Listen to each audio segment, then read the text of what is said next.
खबर शामिल करते हैं बहावलपुर से। बहावलपुर के निवाही इलाका डेरा बक्खा में 6 साल बाद जमीन का कब्जा छुड़वा लिया गया। तफसीलात के मुताबिक बहावलपुर के इलाके डेरा बक्खा 33 नवाब वाली में राना मकबूल और उसके वालिद राना अब्दुल हमीद खान ने जमीन का कब्जा वापस ले लिया, जो कि अरसा तकरीबन 6 साल से राना आरिफ शहजाद के जेर काश थे।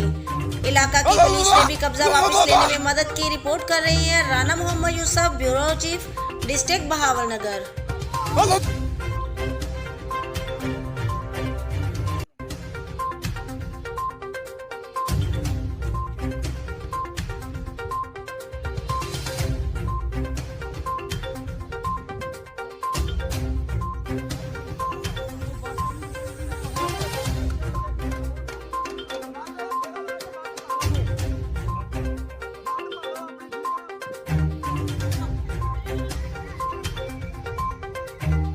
इस्मान